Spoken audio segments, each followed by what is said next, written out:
Today I am going to summarize a book about psychology with the title How to Win Before the Negotiation, written by Robert Cialdini. And honestly, the more books you read about psychology, the more scared you can get, because I realized how easy it is to manipulate someone. The frightening thing is that most of the tactics you will hear in this video are so subtle that your conscious mind won't notice them.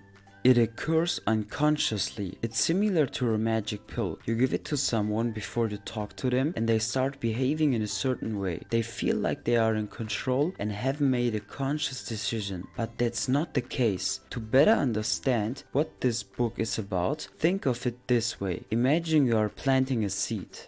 If you want the seed to sprout and bear fruit, you need to do two things right. First, choose a high quality seed. Second, prepare the soil properly. If the soil is not prepared well, the seed will not come up. Using this analogy, we can say that the seed is your message to persuade others, and this book is about preparing the soil.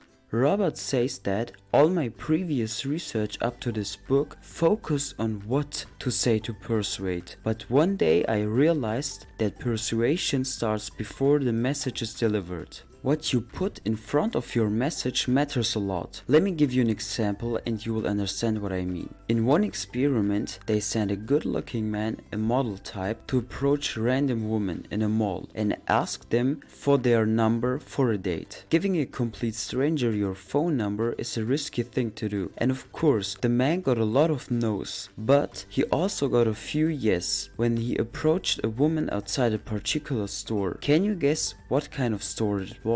It was a florist store, because flowers are associated with romance. Their behavior was subconsciously influenced, causing them to give out their phone number. Following their experiment, those who had given out their number were asked if the store had any influence on their decision. Of course not. I made a conscious decision to give out my number, everyone replied. In a similar experiment, a man again approached women on the street and asked them out. This time, the researchers tested how the results would change depending on what object the man was holding when he approached to the woman. There was one particular object that brought a lot of yeses. Can you guess what that object was? Well, it was a guitar case. Let's look at another example from the business world. There is an interesting experiment with an online furniture store. The researchers directed half of the shoppers to a landing page with soft clouds as the background image and the other half images of coins. Those who had clouds as their background image focused on softness and comfort when choosing furniture, while those who first saw coins when visiting the page focused on price and tried to find the cheapest options. When asked after the experiment if the coins or the clouds played a role in their decision, they all laughed and said no. They said they were independent and conscious people. The clouds or the coins had absolutely no influence on them. Okay, so far, both experiments involved visual objects. How about with words? Can we get the same effect with words? The answer is yes, and I will tell you how. A salesman failed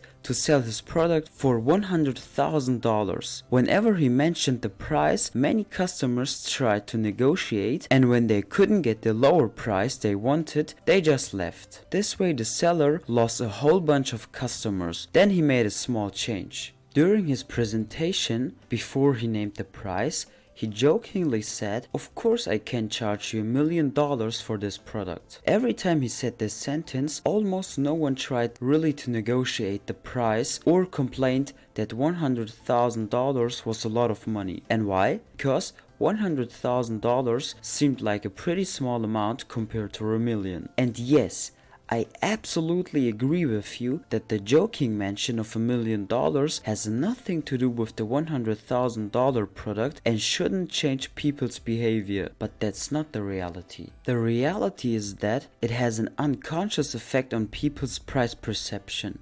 Another example When marketers asked people to fill out a survey, only 30% agreed. And when they first asked if they considered themselves a helpful person, almost all said yes. And then, when they asked to fill out the survey afterwards, all agreed. In a similar experiment, marketers wanted to test a new energy drink. Many didn't agree to test it, which is kind of understandable since the product was new. So marketers tried a new approach. Instead of asking people to test a product, they asked if they considered themselves adventurous. Many of them said yes, they are daring, and when offered the change to try the new energy drink, a lot of people accepted. Let me give you another example. Once I was meeting with a bank employee and somehow we got to talking about the investment products he was offering. He was describing some products, but none of them caught my attention. So I was only half listening and half thinking about when I was going to leave. But then before he described the next product, he said something that made me sit up and take notice. I leaned forward and listened intently. He said,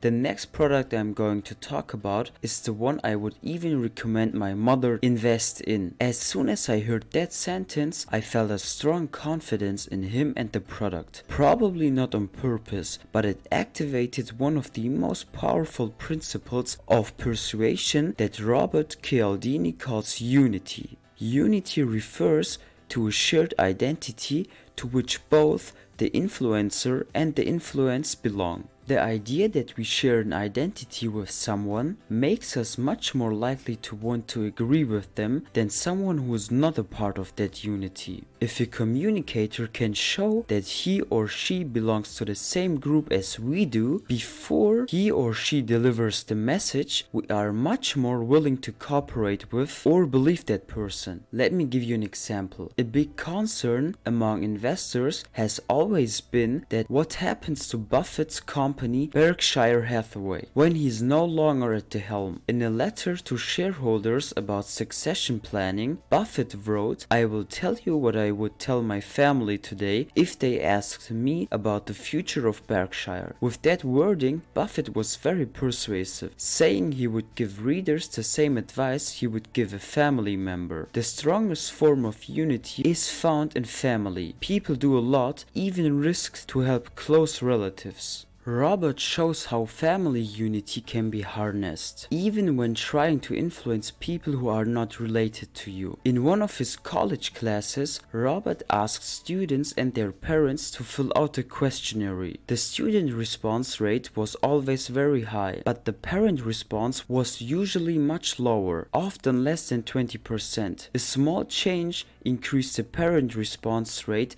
to 99%. What was that simple change? Robert said he would give students an extra point on a test if their parents completed the survey. 1 point on a test in a semester-long course is an insignificant benefit. It would be unlikely to affect the student's final grade at all. However, by bringing the concept of helping a family member into play, he was able to increase the response rate 5-fold from poor to near perfect. The implications of these studies and examples are enormous. That is, if I can draw your attention to say helpfulness, fairness, or romance before I deliver my message, then you will become a helpful, fair, or romantic person in that moment. In other words, by using persuasion tactics, I can change your identity in that particular situation. I can change who you are, I can change how you perceive yourself, I can change how you perceive me and my message.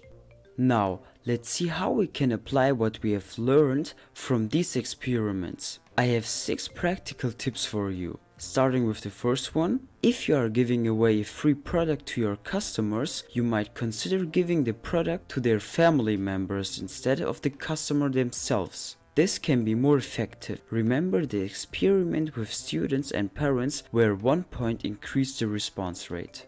Number 2. Let's say you have a product and need your customers' help to improve it. Instead of saying what is your feedback or opinion about this product, you can say what is your advice about this product. The difference seems small, but the effect is quite large. Because the word advice creates unity, it creates a sense of community. People move toward you when they hear the word advice, while they move away when they hear the word opinion or feedback. As you might expect, this is related to the concept of unity. Consider the meeting with the banker as an example. Number 3. If you are going to ask for a raise at work, do it at a time when you have received positive feedback, aka advice, or when you have done something great at work. This is the time to focus on the results of your great work. This tip relates to experiments with marketers who increase response rate by simply making help and success the center of attention before making a request. Number 4. If you are a student and trying to convince other students to donate to a particular cause, you can mention that you yourself are also a student, and that would automatically activate the one principle and increase donations. This point is also related to the unity principle. Number 5. Decorate your environment according to your goals. Until reading books like this one, I also believed that it was silly to write motivational quotes or words on office walls. You have probably heard of phrases like courage, success, winning, quality, customer first, etc. It turns out that these things actually work and influence us subconsciously. So think about what you want to achieve and how you can decorate your space to put you in that mood. You can also do little things like changing the wallpaper on your phone or computer. You can listen to different types of music depending on the nature of the work. And the last one for today, number 6. Get the person in the right frame of mind before you deliver your message. Let me explain with an example. I once tried to convince one of my coworkers to do something different in our project. We both knew that this change would be beneficial to the project, but he refused to make it because it would require additional work for him. Most importantly, we had argued a few times in the previous days, so he simply didn't agree with anything I proposed. After 2 failed attempts to persuade him, I used a strategy from this book, which worked. What did I do different this time? I said this before I opened the topic. Remember 2 months ago when you proposed a change that I disagreed with, but because it benefited the project, I agreed to it. I said. He said yes. I said okay. Today we have great improvements in our project thanks to the change you proposed. At the time I was against it, but I agreed to your proposal because it was what was best for the project. It wasn't about you or me. It was about what was best for the project. Today I'm asking you to change, and we both know it's what's best for the project. So what do you say we both put our egos aside and implement the change I'm proposing? He thought a little bit about it, and then he said yes, and that was the end of the story. The reason this worked was because I changed his mindset from arguing and reasoning to doing what was best for the project. Think about your life. You probably have similar situations. What are the things that you can say or do before you deliver your message to get the person in the right frame of mind so that they are more receptive to your message? In other words, what can you do to prepare the soil before you sow the seed? Do you want the person to be fair, romantic, honest, or cooperative? Define what you want, find a phrase or thing that will put the person in that mindset, and then deliver your message. And of course, be ethical about it, not just this tactic, but all of them. You may be asking yourself, what happens if I don't do it ethically? For example, what would happen if you decided to use it in your company in an unethical way against your customers? Well, your employees will see what you are doing, and they will start using the same underhanded techniques against their own customers, that is, against you. So it's very likely to backfire. And one more thing. Always remember that you are not immune to such tactics and can be easily influenced. For example, a friend or colleague might mention a small favor they did for you before asking you for a big favor. Mentioning the small favor will put you in a mood where you feel a strong urge to help him back. Helping others who have helped us is deeply ingrained in our DNA, and it's very hard to fight it. If the favor they ask is equal to the favor they did for us, then all is well. But sometimes they use their small favor as bait to get you to agree to something much bigger. So in these situations, don't give an answer right away, but take your time. Tell them you will think about it and inform them of your decision. If you rush it, there is a good chance you will agree to the request and then regret it. This probably happened all of us at some point. And that's it for the video. Thanks for watching. Check the videos here on the screen. Subscribe to this channel if you like this content and share it with your friends. And thank you and see you in the next one.